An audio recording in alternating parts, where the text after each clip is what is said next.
This has been one of my most requested shows to cover, and apologies on not getting to episodes 1 and 2, so I've decided to do what I like to call a mini breakdown. Basically a breakdown which covers all the theories, clues, and mysteries without all the recap filler. I've left timestamps below so you can see all the topics I'll be covering. Let's not waste any time because night is fast approaching. Perhaps the biggest new mystery revealed thus far is the mysterious chained man named Martin. There's not much we know about him other than he's been chained here for several years and has a US Marines tattoo.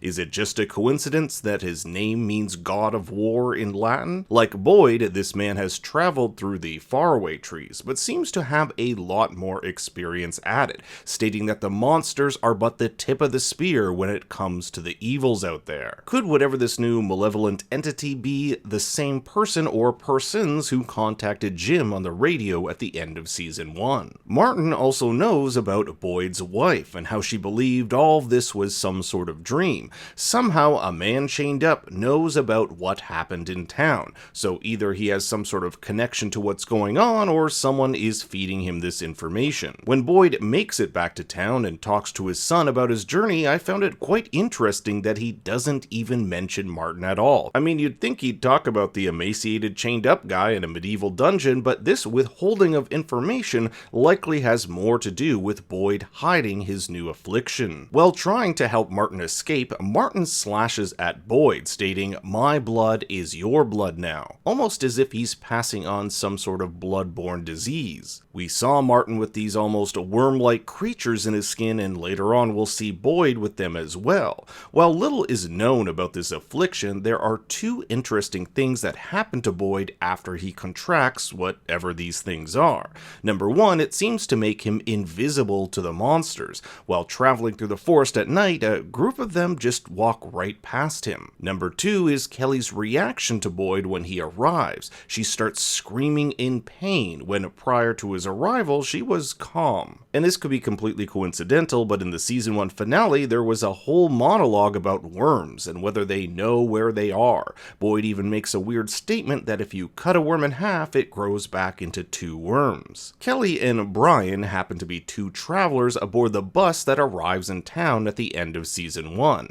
They fled into the forest after being scared away by Donna, but are caught by 2 of the monsters. We actually never find out what happened to Brian. For all we know, he could still be alive in some form or another, but it's implied he was killed in a sadistic torture act for Kelly to watch. Boyd also finds it odd that this couple, Kelly and Brian, have the same names as the first person he ever killed, a soldier by the name of Brian Kelly who was in excruciating pain after his truck was hit by an IED in Iraq. And just a reminder, if you like these types of videos, please be sure to like and subscribe and leave your own thoughts and theories in the comments below. While ransacking Victor's room, Jade steals a violin, something that seems to hold sentimental value to Victor. With Victor mentioning his love for his mother, I wonder if this is something his mom used to play. While recovering in the hospital, Jim notices that the electricity has come back, making the exit sign flicker above the doorway. A few scenes earlier, his wife told him that the wires she was tracking below their house led nowhere, so how can this light be on if there's no power?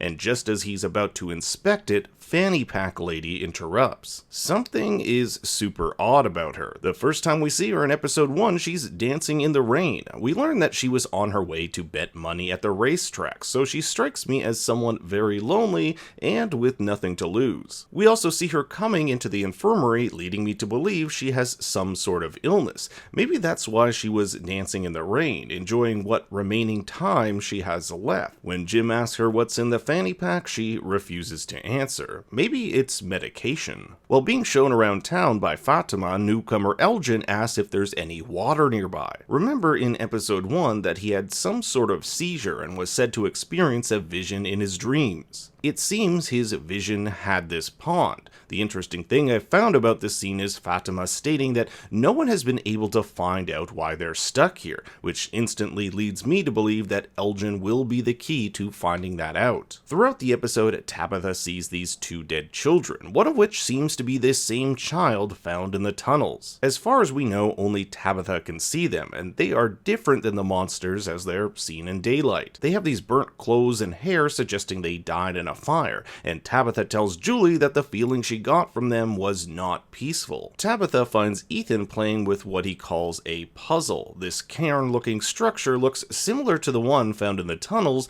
where the ghoulish child was found. Cairns usually serve one of two purposes, to act as a marker or burial ground. Ethan also mentions that this quote-unquote puzzle belonged to someone before him. Maybe this was a game or puzzle that belonged to these two children. Finally, we have the reappearance of Sara, who last we saw guiding Boyd into a faraway tree, saying she would be right behind him at the end of season 1. Did she go into that tree with Boyd at all, or did she end up somewhere else, like that lighthouse they saw? Obviously, Boyd will have a lot of questions for her. I'm curious if we'll get an episode which flashes back and show us what happened to Sara during this time. Anyway, that's it for this quick theory breakdown. If you want to see more of these types of videos, please be sure to like, subscribe, share, and leave your own thoughts and theories in the comments below.